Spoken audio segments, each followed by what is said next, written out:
23ರ ಚುನಾವಣೆಯ ಸಂದರ್ಭದಲ್ಲಿ ಕಾಂಗ್ರೆಸ್ ಬಿಜೆಪಿಯ ಮೇಲೆ 40% ಕಮಿಷನ್ ಅನ್ನು ಆರೋಪ ಮಾಡಿತ್ತು. ಜಾಹೀರಾತನ್ನು ಕೂಡ ಪ್ರಕಟ ಮಾಡಿತ್ತು. ಈಗ ಇದೇ ವಿಚಾರಕ್ಕೆ ಸಂಬಂಧಪಟ್ಟಂತೆ ರಾಹುಲ್ ಗಾಂಧಿ ಕೋರ್ಟ್ನ ಎದುರು ಹಾಜರಾಗಿದ್ದಾರೆ.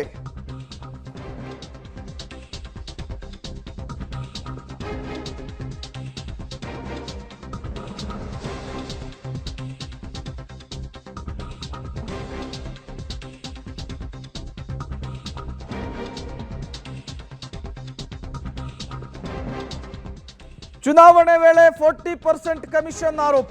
ಕೆಲವೇ ಕ್ಷಣಗಳಲ್ಲಿ ಕೋರ್ಟ್ ಮುಂದೆ ರಾಹುಲ್ ಖುದ್ದು ಹಾಜರಾಗಬೇಕು ಅಂತ ಹೇಳಿ ಕೋರ್ಟ್ ಸೂಚನೆ ಕೊಟ್ಟಿತ್ತು. ಬೆಂಗಳೂರಿಗೆ ಆಗಮಿಸಿದ್ದಾರೆ ಈಗಾಗಲೇ ರಾಹುಲ್ ಗಾಂಧಿ. ಅವರನ್ನ ವೆಲ್ಕಮ್ ಮಾಡಿಕೊಂಡಿದ್ದಾರೆ ಸಿಎಂ ಮತ್ತು ಡಿಸಿಎಂ. ಒಂದೇ ಕಾರಿನಲ್ಲಿ ಮೂವರು ಕೂಡ ಪ್ರಯಾಣವನ್ನು ಬೆಳೆಸಿದ್ದಾರೆ. ಶಾಂಗ್ರಿಲಾ ಹೋಟೆಲ್ನಲ್ಲಿ ವಿಶ್ರಾಂತಿಯನ್ನ ರಾಹುಲ್ ಪಡಿತಾ ಇದ್ದಾರೆ. ಇನ್ನೇನು ಕೆಲವೇ ಕ್ಷಣಗಳಲ್ಲಿ ಕೋರ್ಟ್ ಮುಂದೆ ರಾಹುಲ್ ಗಾಂಧಿ ಹಾಜರಾಗ್ತಾರೆ.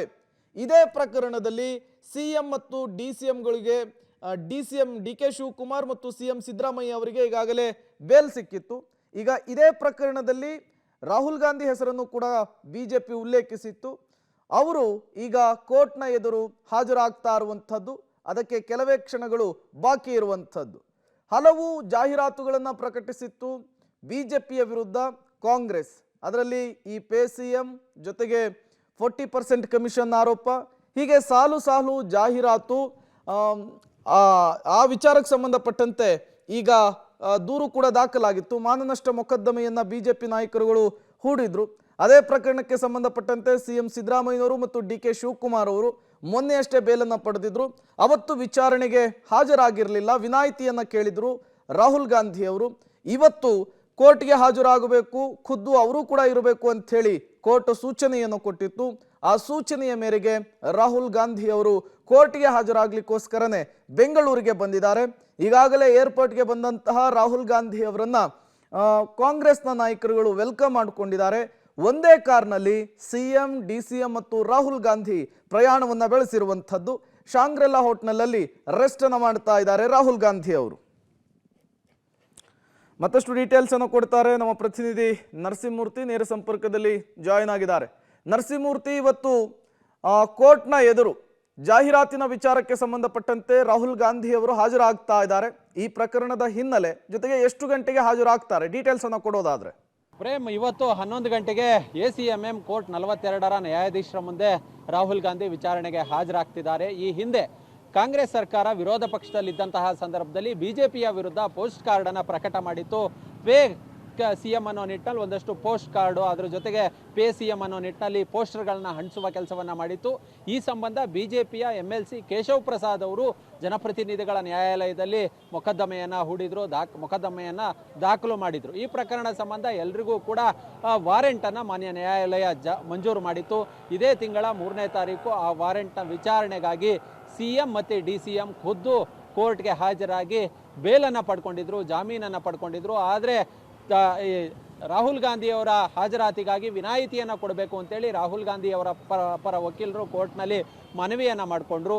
ಸಾರ್ವತ್ರಿಕ ಚುನಾವಣೆ ನಡೀತಿದೆ, ಹೀಗಾಗಿ ಸಾಕಷ್ಟು ಕ್ಯಾಂಪೇನ್ಗಳಲ್ಲಿ ಭಾಗಿಯಾಗಿದ್ದಾರೆ, ಬರೋದಕ್ಕಾಗಿಲ್ಲ, ಹೀಗಾಗಿ ವಿನಾಯಿತಿಯನ್ನು ಕೊಡಬೇಕು ಅನ್ನೋ ನಿಟ್ಟಿನಲ್ಲಿ ಮನವಿ ಮಾಡಿಕೊಂಡ್ರು. ಆದರೆ ಇದಕ್ಕೆ ಒಪ್ಪದ ನ್ಯಾಯಾಲಯ ಸಾರ್ವತ್ರಿಕ ಚುನಾವಣೆಯನ್ನು ನೆಪವಾಗಿಟ್ಕೊಂಡು ಕೋರ್ಟ್ನ ಕಲಾಪಗಳಿಗೆ ಅಥವಾ ಕೋರ್ಟ್ನ ಹಾಜರಾತಿಗೆ ವಿನಾಯಿತಿಯನ್ನು ಕೇಳೋದು ಸರಿ ಕಾಣೋದಿಲ್ಲ, 7ನೇ ತಾರೀಕು ವಿಚಾರಣೆಗೆ ಹಾಜರಾಗಬೇಕು ಅನ್ನೋ ನಿಟ್ಟಿನಲ್ಲಿ ಮಾನ್ಯ ನ್ಯಾಯಾಧೀಶರು ಆದೇಶವನ್ನು ಹೊರಡಿಸಿದ್ರು.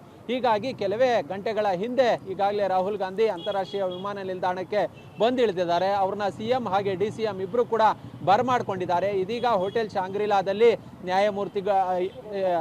ರಾಹುಲ್ ಗಾಂಧಿ ಅವರಿದ್ದಾರೆ. 11 ಗಂಟೆಗೆ ವಿಚಾರಣೆಗೆ ಈ ಒಂದು ಅರ್ಜಿಯ ಮ್ಯಾಟರ್ ವಿಚಾರಣೆಗೆ ಬರುತ್ತೆ. ಹೀಗಾಗಿ ಸುಮಾರು ಒಂದು 10:15 ಅಥವಾ 10:15 ಟೈಮ್ಗೆ ರಾಹುಲ್ ಗಾಂಧಿ ಕೋರ್ಟ್ಗೆ ಹಾಜರಾಗಬಹುದು. ಈಗಾಗಲೇ ಕೋರ್ಟ್ನಲ್ಲಿ ಸಾಕಷ್ಟು ಬಂದೋಬಸ್ತನ್ನು ಮಾಡಿಕೊಳ್ಳಲಾಗಿದೆ. ರಾಹುಲ್ ಗಾಂಧಿ ಬರುವ ಹಿನ್ನೆಲೆಯಲ್ಲಿ 3 ACP, 10 ಇನ್ಸ್ಪೆಕ್ಟರ್ ಹಾಗೆ 2 KSRP ತುಕಡಿಗಳು ಹಾಗೆ 250ಕ್ಕೂ ಹೆಚ್ಚು ಪೊಲೀಸರನ್ನ ಭದ್ರತೆಗೆ ಅಂತೇಳಿ ನಿಯೋಜನೆಯನ್ನು ಮಾಡಿಕೊಳ್ಳಲಾಗಿದೆ. ಕೋರ್ಟ್ನ ಮುಂಭಾಗದ ರಸ್ತೆಯಲ್ಲಿ ಸುಮಾರು 30 ಜನ ಟ್ರಾಫಿಕ್ ಪೊಲೀಸರನ್ನ ಸಹ ಈಗಾಗಲೇ ಇಲ್ಲಿ ಡೆಪ್ಯೂಟನ್ನು ಮಾಡ್ಕೊಳ್ತಕ್ಕಂಥ ಕೆಲಸವನ್ನು ಅಧಿಕಾರಿಗಳು ಮಾಡಿದ್ದಾರೆ. ಕಾರಣ ಏನು ಅಂತ ಹೇಳಿದ್ರೆ ಒಂದಷ್ಟು ಈಗಾಗಲೇ ಸಾಕಷ್ಟು ಕಾರ್ಯಕರ್ತರುಗಳು ಬರ್ಬೋದು, ಜನ ಸೇರ್ಬೋದು ಅನ್ನೋ ಹಿನ್ನೆಲೆಯಲ್ಲಿ ಇದೀಗ ಬಂದೋಬಸ್ತನ್ನು ಮಾಡ್ಕೊಂಡಿದ್ದಾರೆ. 10:45ಗೆ ರಾಹುಲ್ ಗಾಂಧಿ ಅವರು ಕೋರ್ಟ್ಗೆ ಹಾಜರಾಗ್ತಾರೆ. ಅದಾದ ಬಳಿಕ 11 ಗಂಟೆ ವೇಳೆಗೆ ಅರ್ಜಿಯ ವಿಚಾರಣೆ ಬರುತ್ತೆ. ಅವರು ಅಂದರೆ ರಾಹುಲ್ ಗಾಂಧಿ ಅವರ ಪರ ಅಂದರೆ ಈ ಒಂದು ಕೇಶವ್ ಪ್ರಸಾದ್ ಪರ ವಕೀಲರು ಅರ್ಜಿಯನ್ನು ಹೂಡಿದಂಥವ್ರು ಅವರಿದ್ದಾರೆ, ವಿನೋದ್ ಕುಮಾರ್ ಅಂತೇಳಿ. ಅವ್ರನ್ನ ಮಾತಾಡ್ಸೋಣ. ಸರ್ ನಮಸ್ತೆ. ಅಂದರೆ ಕಳೆದ ಬಾರಿ ವಿಚಾರಣೆ ಸಂದರ್ಭದಲ್ಲಿ ರಾಹುಲ್ ಗಾಂಧಿ ಅವರು ವಿಚಾರಣೆಗೆ ಹಾಜರಾಗಿರಲಿಲ್ಲ. ಅವ್ರ ಪರ ವಕೀಲರು ವಿನಾಯಿತಿ ಕೇಳಿದರು, ಇವತ್ತು ಹಾಜರಾಗಿದ್ದಾರೆ. ಏನು ಈ ಕೇಸ್ನ ಹಿನ್ನೆಲೆಯನ್ನು ಸಂಕ್ಷಿಪ್ತವಾಗಿ ಹೇಳ್ಬೋದು ಅಂತ ಹೇಳಿದ್ರು ಸರ್? ಎಸ್ ಸರ್ ಒಂದು ಫಾಲ್ಸ್ ಅಡ್ವರ್ಟೈಸ್ಮೆಂಟ್ ಹಾಕಿದರು. ಏನಂತಾರೆ, BJP ಅವರು ಇಷ್ಟು ಪರ್ಸೆಂಟೇಜ್ ತಗೊಳ್ತಾರೆ ಮತ್ತು ಮುಖ್ಯಮಂತ್ರಿಗೆ ಇಷ್ಟು ಖರ್ಚು ಅದು ಇದೆಲ್ಲ ಸುಳ್ಳು ಹೇಳಿದರು. ಅದಕ್ಕೆ ಯಾವುದೇ ಆಧಾರ ಇಲ್ಲ. ಯಾವುದೇ ಇನ್ವೆಸ್ಟಿಗೇಟಿಂಗ್ ಏಜೆನ್ಸಿ ಆಗಲಿ, ಯಾವುದೇ ಟ್ರಿಬ್ಯುನಲ್ ಆಗಲಿ, ಯಾವುದೇ ಕಮಿಷನ್ ಆಗಲಿ ಈ ಥರ ಇದೆ ಅಂತ ಹೇಳೋದು ಎಲ್ಲೂ ರುಜುವಾತಾಗಿಲ್ಲ. ಬರೇ ಸುಳ್ಳು, ಯಾವುದೇ ದಾಖಲೆಗಳಿಲ್ಲ, ಯಾವುದೇ ಸ್ಟ್ಯಾಟಿಸ್ಟಿಕ್ಸ್ ಕೂಡ ಇಲ್ಲ. ಆಗಿರುವಾಗ ಅದು ಫಾಲ್ಸ್ ಎಲಿಗೇಷನ್ ಆಗಿರೋದನ್ನ ನಾವು ಒಂದು ಕಂಪ್ಲೇಂಟ್ ಕೊಟ್ಟಿದ್ವಿ. ಭಾರತೀಯ ಜನತಾ ಪಕ್ಷ ಕರ್ನಾಟಕ ಒಂದು ಕಂಪ್ಲೇಂಟ್ ಕೊಟ್ಟಿದ್ವಿ ಇವರ ವಿರುದ್ಧ ಪೇಪರ್ ಅಡ್ವರ್ಟೈಸ್ಮೆಂಟ್ ಹಾಕಿರೋದಕ್ಕೆ. ಅದನ್ನು ವಿಚಾರಣೆ ನಡೆಸಿದ ನ್ಯಾಯಾಲಯ ಅವರಿಗೆ ಸಮನ್ಸ್ ಜಾರಿ ಮಾಡಿತು, ಬಂದು ಹೇಳಿ ಯಾತಕ್ಕೆ ಹೇಳಿದ್ದೀರಿ ಅಂತ. ಅದಕ್ಕೋಸ್ಕರ ಅವರು ಬಂದಿದ್ದಾರೆ. ಮೊನ್ನೆ ಇಬ್ಬರು ಬಂದಿದ್ದರು, ಇವತ್ತು ರಾಹುಲ್ ಗಾಂಧಿ ಅವರು ಬರ್ತಾರೆ. ಬಂದಾದ ನಂತರ ಅವ್ರದ್ದು ಬೇಲ್ ಪ್ರೊಸೀಜರ್ ಮುಗಿದ ನಂತರ ಮತ್ತೆ ವಿಚಾರಣೆ ನಡೆಸ್ತೇವೆ. ಕಳೆದ ಬಾರಿ 3ನೇ ತಾರೀಕು ವಿಚಾರಣೆಗೆ CM DCM ಹಾಜರಾಗಿದ್ದರು. DCM ಮಾತನಾಡ್ತಾ ಹೇಳ್ತಿದ್ರು, ಈ ಪ್ರಕರಣಕ್ಕೂ ರಾಹುಲ್ ಗಾಂಧಿ ಅವ್ರಿಗೂ ಸುಮ್ಮನೆ ಯಾವುದೇ ಸಂಬಂಧ ಇಲ್ಲ, ಆದರೂ ಕೂಡ ರಾಹುಲ್ ಗಾಂಧಿ ಅವ್ರನ್ನ ಆರೋಪಿಯನ್ನಾಗಿ ಮಾಡಿದ್ದಾರೆ ಅಂತ.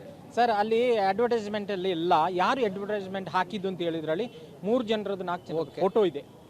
ಎರಡನೇದು ಇದು ಈ ಅಡ್ವರ್ಟೈಸ್ಮೆಂಟ್ ಹಾಕಿದ ತಕ್ಷಣ ಅದನ್ನು